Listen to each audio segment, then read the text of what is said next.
In this lecture, we will discuss about CAIE Physics A level. AS topic is Dynamics. Dynamics का topic discuss करेंगे जिसमें सबसे पहले हमारे पास ये कॉन्सेप्ट आता है कि what is mean by dynamics. So dynamics से पहले हम काइनेमेटिक्स डिस्कस कर चुके हैं.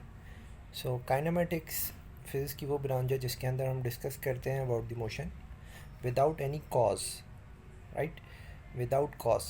एंड इन द डायनामिक्स में हमें जो है वो मोशन के कॉज के बारे में भी डिस्कस करना होता है कि मोशन किस रीज़न की वजह से हुआ है. So the basic reason of the motion is force. किसी भी फोर्स के बगैर कोई मोशन परफॉर्म नहीं होता जब तक आप किसी ऑब्जेक्ट पे, लेट से कि ये ऑब्जेक्ट है हैविंग मास m, उसके ऊपर फोर्स नहीं लगाएंगे ये ऑब्जेक्ट अपनी जगह से मूव नहीं करेगा. सो काइनेमेटिक्स में हमने जहाँ भी डिस्कशन की जस्ट वेलोसिटी की डिस्कशन की कि मोशन हो रहा है, उसकी वेलोसिटी है, इनिशियल है, फिर फाइनल है, उसकी एक्सेलरेशन है, उसका टाइम है, ठीक है, वट एवर. बहुत सारी चीज़ें इस तरह की थी जो हमने डिस्कस की. वहाँ पे कहीं भी ऐसा नहीं था कि कहीं पे भी फोर्स आ रही हो. So now first of all momentum and Newton's law of motion. Momentum का कॉन्सेप्ट कि मोमेंटम क्या होता है और न्यूटन की first law. Newton first law जो रिलेट करती है फोर्स से रिलेशन है इसकी. N object will remain at rest or traveling at a constant velocity until it experience a resultant force. Object rest में ही रहेगा.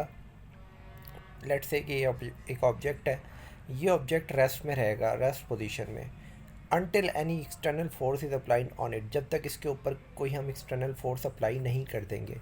सो न्यूटन की फर्स्ट लॉ ये कहती है कि अगर ये ऑब्जेक्ट एक जगह पे स्टेबल है, आपके घर में कोई चीज़ रखी हुई है, वो अपनी जगह पे ही रखी रहेगी अनटिल कि हम उसको फोर्स लगा के अपनी जगह से डिस्प्लेस ना कर दें. The second, in other words हम ये कह सकते हैं, इसी डेफिनेशन की एक और डेफिनेशन होती है यहाँ पे, तो यही है, N object will remain at rest or travelling. यहाँ पे जो वर्ड यूज़ हो रहा है ट्रैवलिंग. लेट्स से कि ये ऑब्जेक्ट है, ये ऑब्जेक्ट एक मास m है, ये मास ट्रैवलिंग में है, किसी भी वेलोसिटी में है, स्पेसिफिक वेलोसिटी है, इसकी वेलोसिटी कांस्टेंट है, 20 मीटर पर सेकंड है, राइट. सो 20 मीटर पर सेकंड से ये मूव कर रही है ये बॉडी. लेकिन एक हमारे पास एक कंडीशन भी है कि फ्रिक्शन इसका ज़ीरो है, राइट. एयर रेजिस्टेंस इस पर जो लग रहा है वो भी इसका ज़ीरो है. इस पर कोई अपोजिटली एयर रेजिस्टेंस भी नहीं लग रहा और इसका कोई फ्रिक्शन भी नहीं है. ऐसा कहाँ हो सकता है? ऐसा हमारे नेचर में जो स्पेस है वहाँ पे हो सकता है कि ये बॉडी स्पेस के अंदर वेलोसिटी 20 मीटर पर सेकंड से ट्रैवलिंग कर रही हो. सो ये बॉडी कभी भी नहीं रुकेगी, ये बॉडी कभी भी नहीं रुकेगी अगर ये स्पेस के अंदर ट्रैवलिंग कर रही है 20 मीटर पर सेकंड से, बिकॉज स्पेस पे आपके पास ये कंडीशन फुलफ़िल होती है. ये हमारी इस वर्ल्ड के अंदर, इस दुनिया के अंदर जहाँ पे हम रहते हैं, इधर ये कंडीशन फुलफ़िल नहीं हो सकती, राइट, प्लेनेट अर्थ पर. और ये कंडीशन भी यहाँ पे फुलफ़िल नहीं हो सकती क्योंकि एयर के बगैर यहाँ पे लाइफ मुमकिन नहीं है और फ्रिक्शन के बगैर यहाँ पे कोई बॉडी मूव नहीं करती. So will travelling at constant velocity. Constant velocity मैंने आपको बता दी, जैसे कि 20 मीटर पर सेकंड हो सकती है, 50 मीटर पर सेकंड, 100, वट एवर, कोई भी damage experience a resultant force, right. So an object will remain at rest or travelling at a constant velocity until it experience a resultant force. यहाँ पे एक बात हो रही है कि रिजल्टेंट फोर्स की. एक तो ये ऑब्जेक्ट है, ये जब मूव करेगा तो इसके अपोजिट एक फ्रिक्शन फोर्स लग रही होगी. उस फ्रिक्शन फोर्स को निगलेक्ट करके यहाँ से आपने एफ अप्लाइड लगाई, अप्लाइड फोर्स, और यहाँ से आपकी जो है फ्रिक्शन फोर्स आई अपोजिट साइड पे, तो आपकी एफ नेट फोर्स क्या आएगी? ये नेट फोर्स की डिस्कशन हो रही है. अगर नेट फोर्स यहाँ पे होगी तो ये बॉडी मूव करेगी. अब नेट फोर्स की कंडीशन देखें आप, आपकी जो अप्लाइड फोर्स है उस अप्लाइड फोर्स में से फ्रिक्शन की फोर्स को आपने माइनस कर दिया. अप्लाइड फोर्स जो आपने लगाई उसमें से आपने फ्रिक्शन की फ़ोर्स को माइनस कर दिया, तो आपके पास नेट फोर्स आई. अगर ये net force not equals to zero है, ये जो नेट फोर्स है ये नॉट इक्वल्स टू ज़ीरो है, तो ये बॉडी आगे मूव करेगी, राइट. ये नेट फोर्स का कॉन्सेप्ट न्यूटन की फर्स्ट लॉ में बहुत इंपॉर्टेंट है। जब भी आपसे कोई डेफिनेशन पूछे न्यूटन फर्स्ट लॉ की, तो आपने ये कहना है कि फोर्स अप्लाइड ऑन इट, नहीं मास पर, when a body is rest position it moves when a net force applied on it. जब इसके ऊपर नेट फोर्स हम लगाएंगे तब ये अपनी जगह से मूव करेगी। इसके ऊपर फोर्स लगाने से ये बॉडी मूव नहीं कर सकती। तो नेट फोर्स का कॉन्सेप्ट बड़ा इंपॉर्टेंट है। अब इसका फॉर्मूला यहाँ पे लिख लें, F net is equal to F applied minus F friction. कि अगर आपकी फ्रिक्शन फोर्स अपोजिशन वाली फोर्स है, इसमें हम ये रेजिस्टेंस भी शामिल कर रहे हैं। इसके अंदर हम between the surface, to surfaces, the surface of the object and the surface on which it is travelling, दोनों के दरमियान का फ्रिक्शन देख रहे हैं। तो इस तरह अप्लाइड फोर्स का कॉन्सेप्ट आता है। सो नेट फोर्स का कॉन्सेप्ट इस फर्स्ट लॉ के साथ अपने पास नोट कर लें आप। अब ये डेफिनेशन आप कंप्लीटली अंडरस्टैंड कर सकते हैं। और N object will remain at rest or travelling, या तो रेस्ट में रहेगा या ट्रैवलिंग में रहेगा, eight a constant velocity until experience a resultant force. अब दूसरी चीज़ ये कि अगर एक ऑब्जेक्ट ट्रैवलिंग में है, लेट्स से कि स्पेस के अंदर ट्रैवलिंग में है, तो एक वेलोसिटी से मूव कर रहा है, इसके ऊपर कोई नेट फोर्स लगेगी। नेट फोर्स जब लगेगी जब इसकी फ्रैक्शन ज़ीरो ना हो, लेकिन यहाँ पे फ्रिक्शन ज़ीरो है, यहाँ पे ईयर रेजिस्टेंस भी ज़ीरो है, ठीक है। अप्लाइड फोर्स एक ही बार इसके ऊपर लगा दी गई थी, अब अप्लाइड फोर्स भी जो है वो इसके ऊपर ज़ीरो है, सो वो भी नहीं लग रही। तो इसकी ये तीनों फोर्सेस ज़ीरो हैं, तो ये नहीं रुकेगी। ये फोर्स अनइक्वल टू ज़ीरो हो जाए और 10 न्यूटन हो जाए, अब ये नेट फोर्स का काम करेगी। अप्लाइड फोर्स इसके ऊपर लग नहीं रही है, ये 10 न्यूटन का इसके ऊपर फ्रिक्शन लगेगा, और फ्रिक्शन लगने की वजह से, ये नेट फोर्स की वजह से, ये बॉडी एट दी एंड आके वेलोसिटी इसकी ज़ीरो हो जाएगी। अगर यहाँ पे वेलोसिटी लेट्स से कि 20 मीटर पर सेकेंड थी, right. So it's all about Newton first law. Newton second law. The acceleration of an object is proportional to the resultant force. The acceleration of an object is proportional to the resultant force. The acceleration of an object is directly proportional to the resultant force. ये इसकी first relation बनती है। First relation अपने पास note कर लें। Experienced by the body. The acceleration of an object is proportional to the resultant force experienced by the object. So आपके पास formula आ जाता है F is to M A. How, ये formula किस तरह से आता है? सो अब यहाँ पे देखिएगा, A is directly proportional to F and A is inversely proportional to the mass. एक और हमारे पास डेफिनेशन ये कहती है कि जो आपकी एक्सेलरेशन है उसका रिलेशन है इनवर्स विद द मास के साथ। F is the resultant force, m is the mass of the object, and a is the acceleration. It is then important to note that the resultant force and acceleration are always in the same direction. Resultant force और acceleration जो है वो same direction में होने चाहिए। So इसके साथ जब आप एक constant लगा देते हैं, let's say कि हम mass को constant ले लेते हैं और 1/m यहाँ पे पुट कर देते हैं, तो आपके पास रिजल्टेंट रिलेशन क्या आई? यहाँ से आप जब भी प्रोपोर्शनलिटी को निगलेक्ट करते हैं, हम हटाते हैं, तो एक इक्वल का साइन आता है और एक कांस्टेंट आता है। वो कांस्टेंट हमने मास ले लिया, मास का reciprocal. So the now the relation is F is equal to m into a. इस तरीके से आपके पास ये रिलेशन आ जाती है F is equal to m A. एक और इस तरह से रिलेशन आप बनाएं कि acceleration is directly proportional to F, जो इसका एक्चुअल तरीका है, and acceleration is inversely proportional to the mass. Acceleration is inversely related with the mass. ये भी हमें न्यूटन की सेकंड लॉ ही बताती है कि जितना ज़्यादा आपका ऑब्जेक्ट का मास होगा, ज़्यादा मासिव ऑब्जेक्ट होगा, तो उसकी एक्सेलरेशन कम होगी, वो लेस एक्सेलरेटिव होगा। अगर एक आपने ट्रक को लेके जाना है और उसको हाई स्पीड से चलाना है, तो उसको हाई स्पीड से चलाने के लिए 10 मिनट्स रिक्वायर्ड होंगे। और अगर आपने एक कार को हाई स्पीड से चलाना है, तो उसको चलाने के लिए आपके पास 5 मिनट्स, 2 to 3 मिनट्स इनफ है। सो लाइट जो ऑब्जेक्ट होता है उसको एक्सेलरेट करना, हाई स्पीड पे एक्सेलरेट करके लेके जाना बहुत इजी है, और हैवियर मास को रोकना भी मुश्किल है और उसको हायर स्पीड पे लेके जाना भी मुश्किल है. तो that is why the acceleration is directly proportional to the force and acceleration is inversely related with the mass.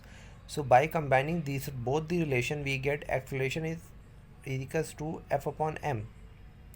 And when we neglect the equal sign or proportionality sign, so we will get a constant F is equals A is equals to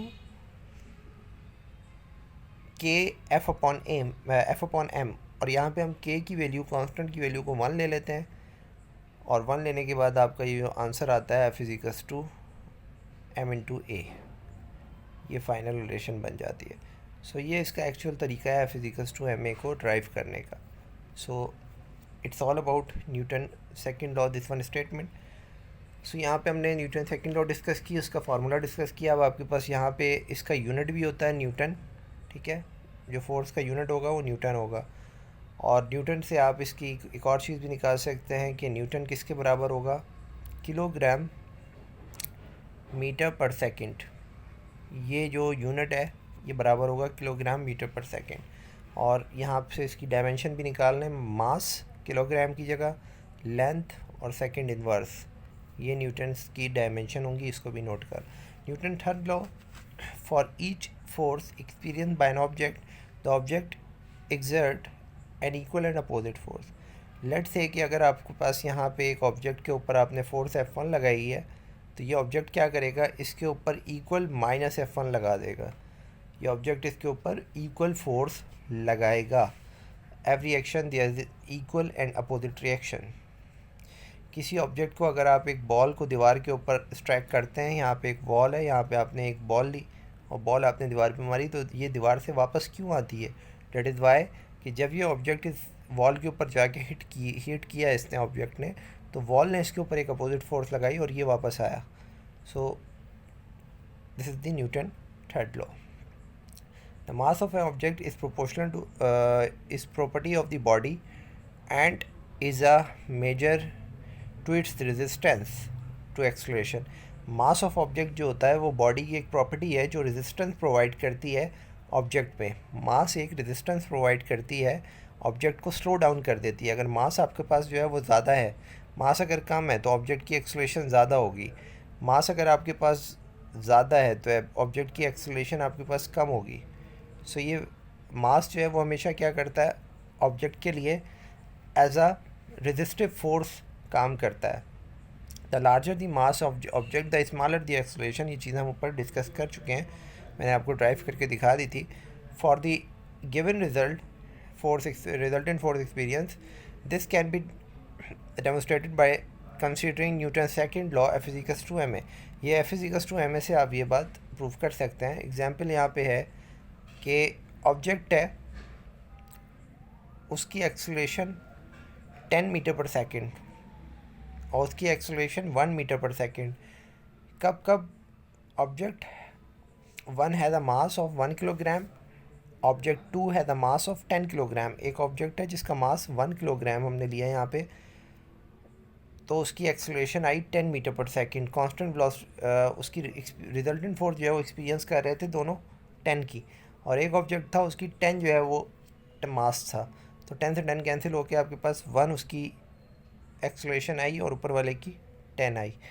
इसी तरीके से as you can see the object with the larger the mass, object 2 will experience a smaller acceleration for a given result. So यहाँ पे आपने देखा कि object 2 ने जो है वो ज़्यादा एक्सेलरेशन गेन की. So f is equals to f upon m था. हमने यहाँ पे फोर्स दोनों की 10 कांस्टेंट रखी ऊपर, और नीचे आपने जो मास रखा उसको चेंज किया. तो मास रखने से आपके पास 2 रिज़ल्ट आए. जब मास 1 था, मास लेस था, तो इसकी एक्सेलरेशन ज़्यादा आई, यानी कि वो उसकी एक्सेलरेशन ज़्यादा आई. इट्स मीन डैट कि वो बहुत तेज़ी से एक्सेलरेट कर जाएगा, बहुत तेज़ी से अपनी जो स्पीड है उसको चेंज कर सकता है. So linear momentum is another quantity. Momentum the product of mass and velocity is known as momentum. Momentum की डेफिनेशन सिंपल होती है, the product of mass and velocity is known as momentum.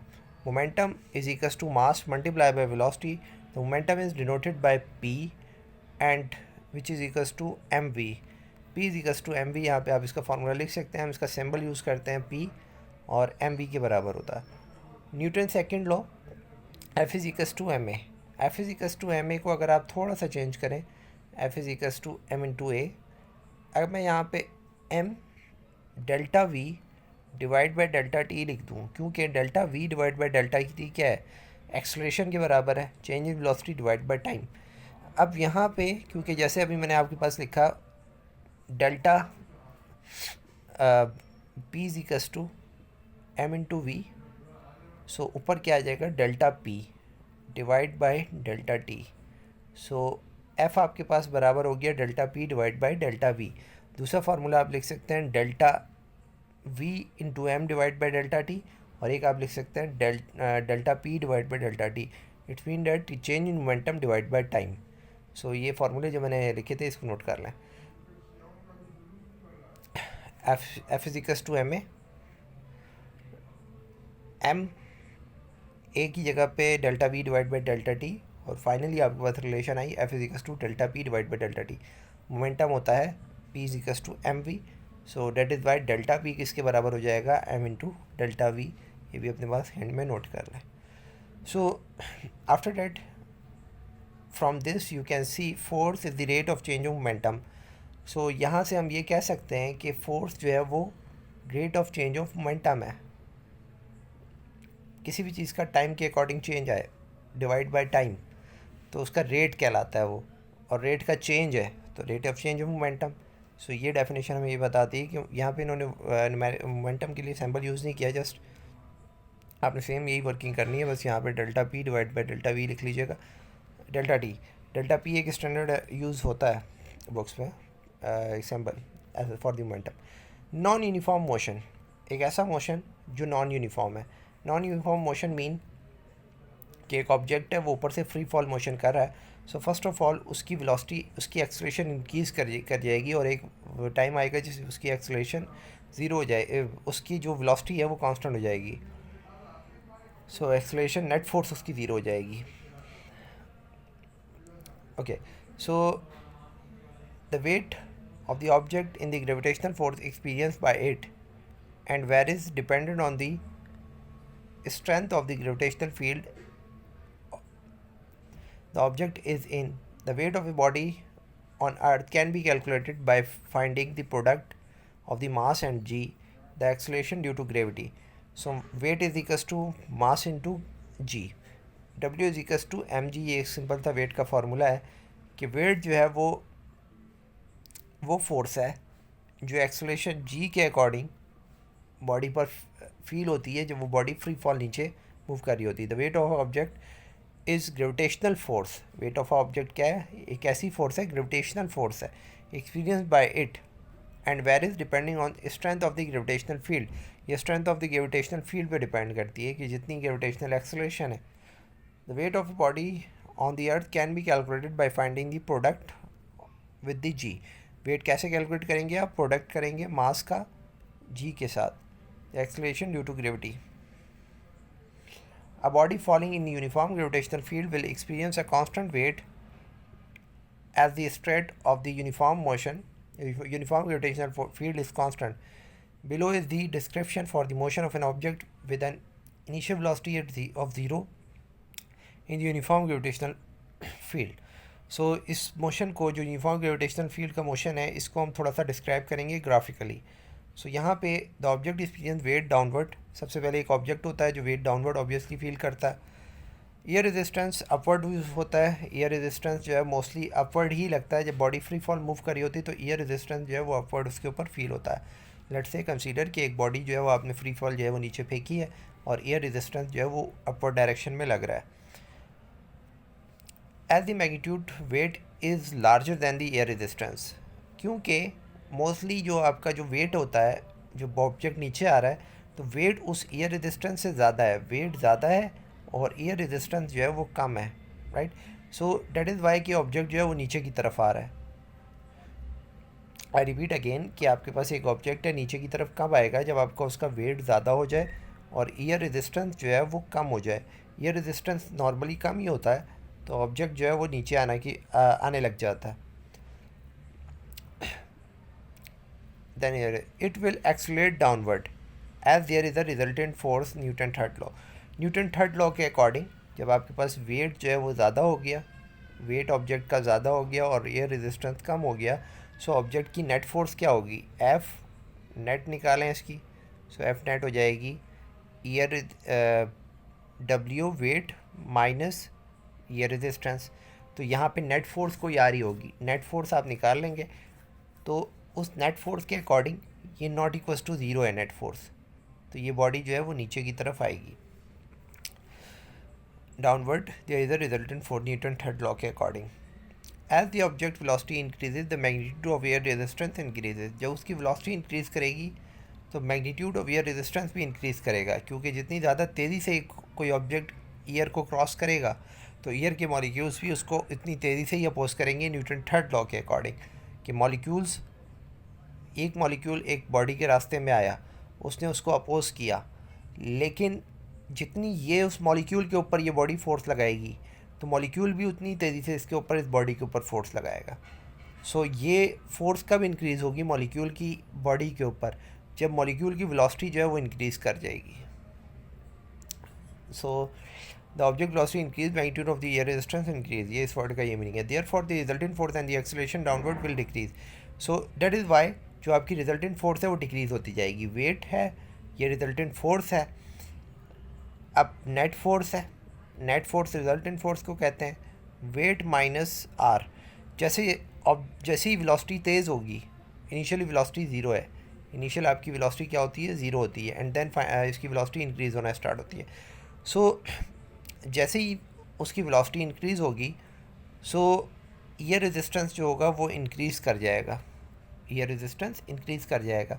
So year resistance increase करने की वजह से आपका जो weight है W is equals to M G, G constant है, उसके अकॉर्डिंग ये वेट जो है वो, मास भी कांस्टेंट, जी भी कांस्टेंट है, तो वेट भी कांस्टेंट ही रहेगा.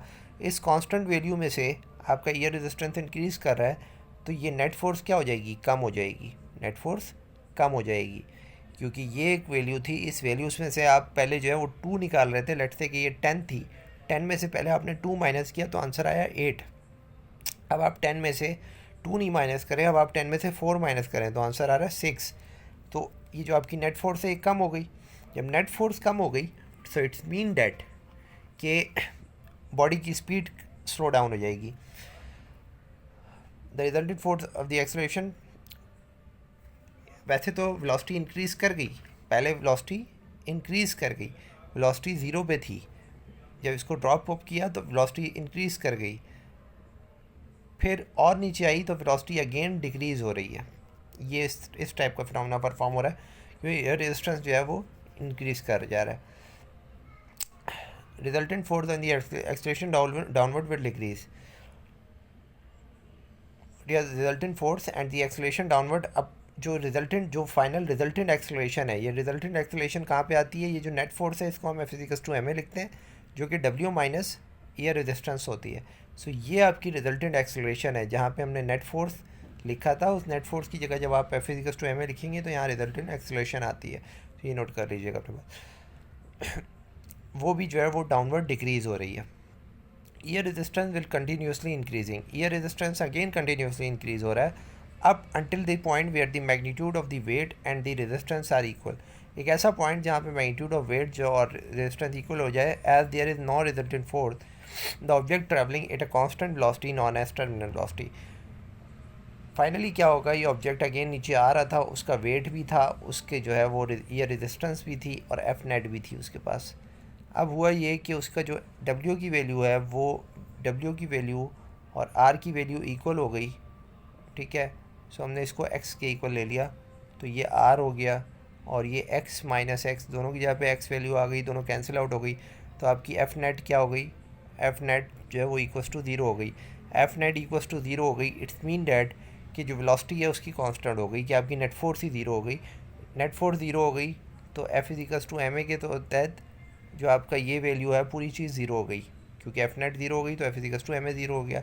उसको आप लिख लें ऐसे करके, एफ नेट ज़ीरो हो गई तो F=ma भी ज़ीरो हो गया, और ma ज़ीरो हो गया तो एक्सेलरेशन भी ज़ीरो हो गई. मास को उधर ले जाके डिवाइड करवा दें ज़ीरो से, तो ज़ीरो हो जाता है, तो एक्सेलरेशन ज़ीरो हो गई। एक्सेलरेशन ज़ीरो हो गई तो वेलोसिटी जो है आपकी कांस्टेंट हो गई। वेलोसिटी कांस्टेंट हो गई। ये जो कांस्टेंट वेलोसिटी होती है इसको हम कहते हैं टर्मिनल वेलोसिटी, और this is very important term in the free falling object कि टर्मिनल वेलोसिटी क्या होती है। अब हम आ जाते हैं इस ग्राफ पे। इस ग्राफ को समझ लेते हैं। ये टाइम है, ये आपकी वेलोसिटी है। इनिशियली वेलोसिटी इंक्रीज़ कर रही थी, फिर वेलोसिटी में डिक्रीमेंट आया due to the air resistance के इंक्रीज़ होने की वजह से। एक ऐसा टाइम आया कि वेलोसिटी इंक्रीज़ करना बंद कर गई और ये वेलोसिटी कांस्टेंट हो गई। तो ये आपके पास फाइनली टर्मिनल वेलोसिटी आ गई, और ये आपके पास वो फ्री फॉलिंग ऑब्जेक्ट का मोशन है जो इस कर्व की तरह आता है एंड देन जो है वो कांस्टेंट हो जाता है। सो ये इस तरह से हमारा air resistance will affect both the vertical and the horizontal component of the projectile motion as shown in the diagram below. Similarly projectile motion को भी ये एयर रेजिस्टेंस इसी तरह ही जो है वो इफेक्ट करता है, जैसे कि हम लास्ट लेक्चर्स में प्रोजेक्टाइल पढ़ के आ चुके हैं। सो प्रोजेक्टाइल कुछ इस टाइप का मोशन होता है, पैराबोलिक पाथ फॉलो करता है विद द ईयर रेजिस्टेंस। तो ईयर रेजिस्टेंस के तहत अगर हम प्रोजेक्टाइल को ट्रैवल करवाएंगे तो कुछ इस तरह से पहले गिर जाएगा, और एयर रेजिस्टेंस के बगैर जो इसको ट्रैवल करवाएंगे तो ये आगे जाएगा। ऐसा क्यों हुआ? ऐसा इसलिए हुआ, एयर रेजिस्टेंस नहीं था तो इस ऑब्जेक्ट की वेलोसिटी तेज़ी से इंक्रीज़ कर रही थी। अपनी वेलोसिटी के अकॉर्डिंग उसने जितनी उसकी फोर्स थी, नेट फोर्स के अकॉर्डिंग, ग्रेविटेशनल फोर्स के अकॉर्डिंग, वो अपनी मैक्सिमम हाइट तक गया और उसके पास फ्री फॉल जो है उसने मोशन वापसी की तरफ किया। लेकिन जब एयर रेजिस्टेंस आया तो एयर रेजिस्टेंस की वजह से वो अपनी वेलोसिटी उस तरह से इंक्रीज़ नहीं कर पाया जिस तरह से पहले कर रहा था, एंड देन वो एक हाइट पे पहुंचा, लेकिन अब वो हाइट नहीं थी जो पहले उसको अचीव हुई थी विदाउट एयर रेजिस्टेंस। सो अब जब वो ड्रॉप ऑफ होगा तो ड्रॉप ऑफ उसी तरीके से होगा जैसे हुआ था, बट अब थोड़ा सा ये होगा कि इसका ये पाथ कुछ इस टाइप का हो जाएगा। तो बहरहाल ये आपके पास ऐसा मोशन है जिसमें एयर रेजिस्टेंस है, और ये ऊपर वाला जो ब्लैक से बना हुआ है ये विदाउट एयर रेजिस्टेंस है। As you can see with the air resistance the maximum height reach earlier and the vertical horizontal distance travel decrease. तो दोनों चीज़ें, वर्टिकल हॉरिजॉन्टल ट्रैवल भी जो है वो डिक्रीज़ हो जाता है इस तरह से जब एयर रेजिस्टेंस आ जाता है, और आपके पास मैक्सिमम हाइट है वो भी डिक्रीज़ हो जाती है। Linear momentum and it's conservation. Linear momentum के अंदर जब हम डिस्कशन करते हैं तो एक बहुत ही इंपॉर्टेंट इसका फीचर आता है conservation. Conservation mean the principle of the conservation of the momentum state that the momentum is always constant in any interaction where no external force act on it. So momentum जो है वो constant रहता है if no external force act on it. अगर external force, net force को हम zero कर दें तो आपका मोमेंटम जो है वो कांस्टेंट हो जाएगा। वो कुछ कैसे होगा ये ज़रा देख लेते हैं हम। ये आपके पास फार्मूला हमने ड्राइव किया था, F is to divide by T. ये जो फोर्स होती है ये होती है नेट फोर्स। इस नेट फोर्स को अगर आप ज़ीरो रख दें कि इस जगह पे इसको इक्वल टू ज़ीरो रख दिया हमने, so delta P divide by delta की टी क्या हो गया, delta P divide by delta T is to zero, और delta P is to zero into delta T. तो ये आपके पास delta P is to zero आ गया। डेल्टा पी आपके पास आंसर जो दे रहा है वो ज़ीरो दे रहा है, बट यहाँ पे एक छोटा सा कॉन्सेप्ट मैं आपको बता देता हूँ जो कि हम मोस्टली यूज़ करते हैं।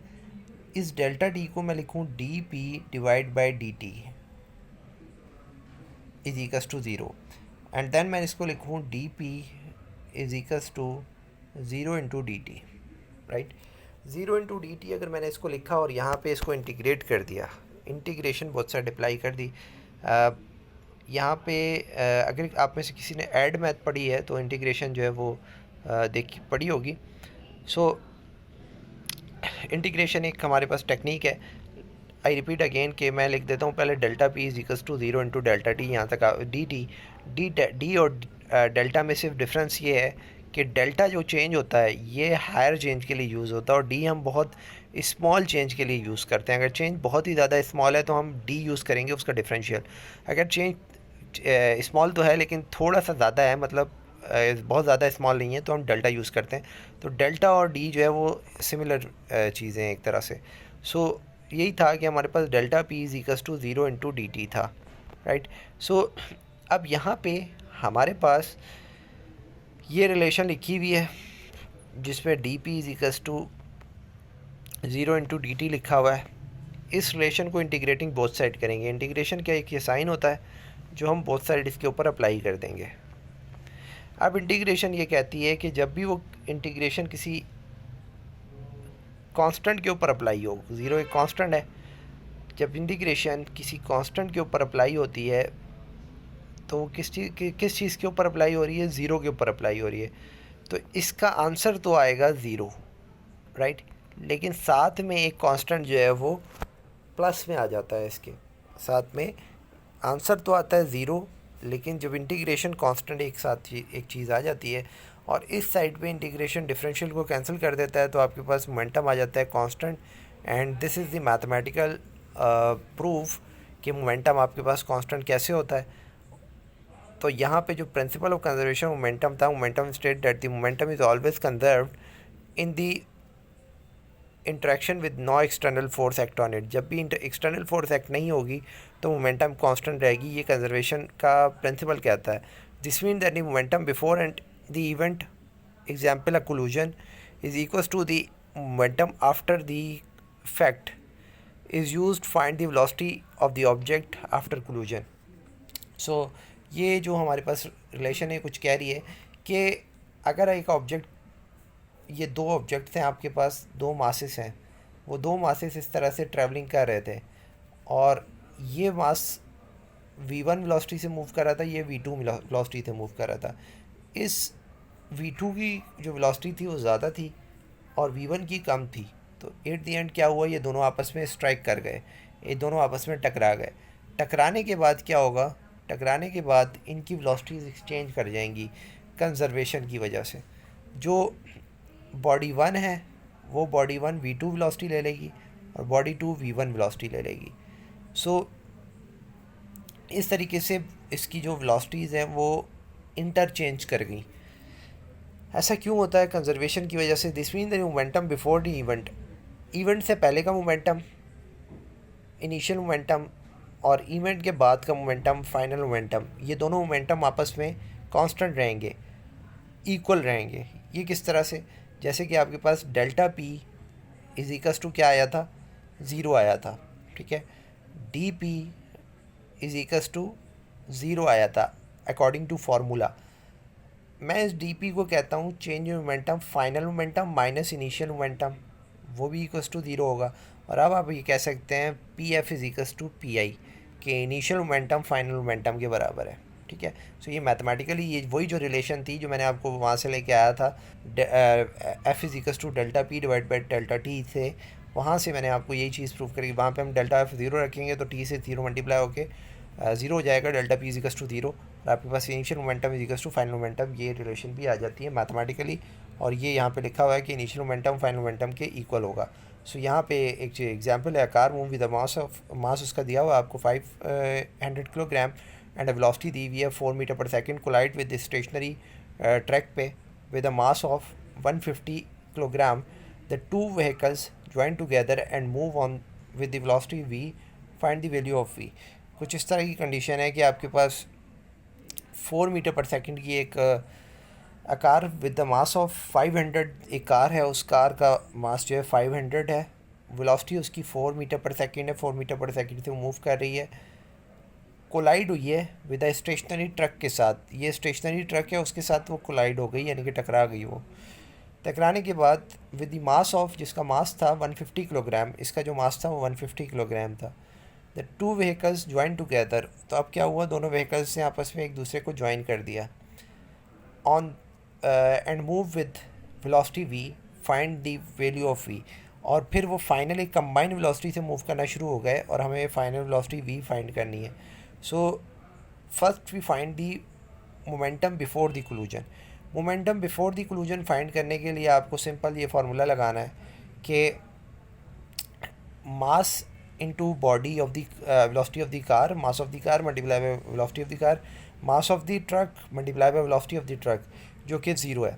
सो आपके पास जस्ट क्या आएगा, 500 मल्टीप्लाई बाई 4, 2000 आपके पास किलोग्राम पर मीटर पर सेकंड मोमेंटम आ जाएगा बिफोर कोलिजन का। आफ्टर कोलिजन निकालें आफ्टर कोलिजन निकालेंगे तो आपके पास अब जो मास हो गया वो कितना हो गया है, अब आपका मास कितना हो चुका है, मास हो गया है 2000 किलोग्राम, क्योंकि 150 प्लस 500 तो ये 2000 किलोग्राम, 2000 किलोग्राम आपके पास मास है और वेलोसिटी कितनी है आपके पास v है जो हमें फाइंड करनी है।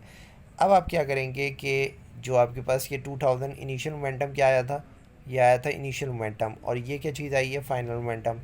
सो initial momentum final momentum, final momentum दोनों और इनिशियल मोमेंटम दोनों आपस में बराबर, final momentum 2000 v final momentum is equals to initial momentum, दोनों आपस में इक्वल हैं, 2000 v इज इक्वल्स टू 2000, तो ये 2000 टू 2000 कैंसिल हो जाएगा, v की वैल्यू क्या आ जाएगी आपके पास 1 मीटर पर सेकेंड।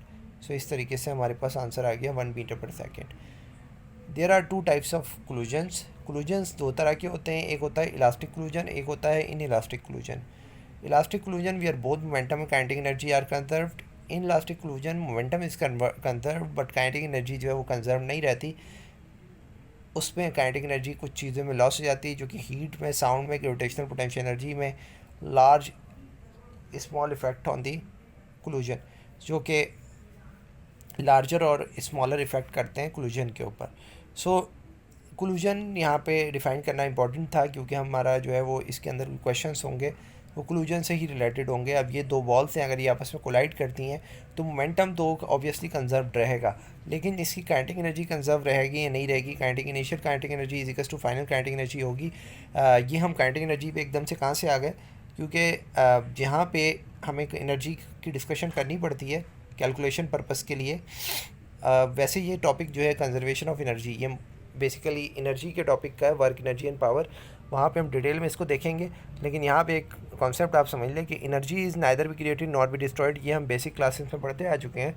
तो डेट इज़ वाई कि एनर्जी भी कंजर्व रहती है, बट एनर्जी किस कंडीशन में कंजर्व रहती है, कौन से कोलिजन में, तो वो हम डिस्कस कर रहे हैं कि अगर कोलिजन इलास्टिक है, इलास्टिक मीन दो आपके पास पिंग पोंग की बॉल्स हैं रबड़ की, और वो परफेक्टली इलास्टिक हों, उसके अंदर भी कोई रेजिस्टेंस ना हो, तो उसकी काइनेटिक एनर्जी भी कंजर्व रहेगी। और अगर कुछ बॉल्स, दो आयरन की बॉल्स हैं, उनको आप जब स्ट्राइक करवाएंगे तो ऑब्वियसली साउंड प्रोड्यूस होगी, हीट प्रोड्यूस होगी, उसके अंदर उसकी एनर्जी लॉस कर जाएगी।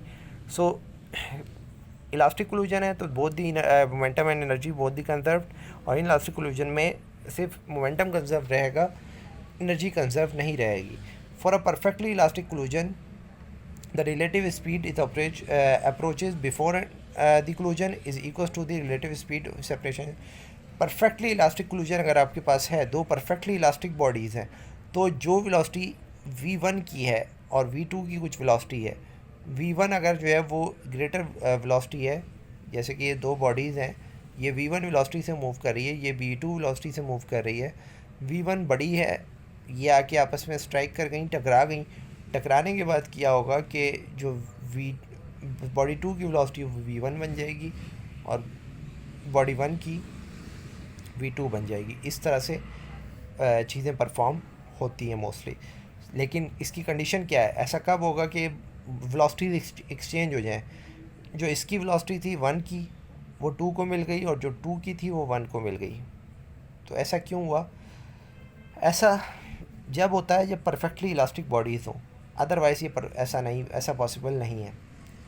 सो for example consider two steel balls, equal masses हैं, वन एट रेस्ट, एक रेस्ट में है, एनी अदर जो है वो ट्रैवलिंग में है वेलोसिटी v से। The moving ball collide with the ball which is at rest and its momentum and kinetic energy to it. This means that the ball which was at rest will now move away from the other steel ball which come to the rest after the collision at a velocity equal to the relative speed of the approach। तो इस तरह से हमारे पास एक body है, velocity v से move कर रही है और वो इससे टकरा गई, और टकराने के बाद आपके पास हुआ ये कि वेलोसिटी v से जो है ये बॉडी मूव करने लग गई। अब यहाँ पे आपका एक क्वेश्चन अराइज होता है कि ऐसा जो है वो स्टील की बॉल में कैसे हो गया। तो एक बहुत ही इम्पॉर्टेंट और बड़ा इंटरेस्टिंग क्वेश्चन है कि एक आपके पास रबड़ की बॉल है और एक स्टील की बॉल है, तो आपसे पूछा जाए कि इलास्टिसिटी किसकी ज़्यादा है, तो आंसर है कि इलास्टिसिटी स्टील की ज़्यादा है, स्टील जो है वो मोर इलास्टिक है।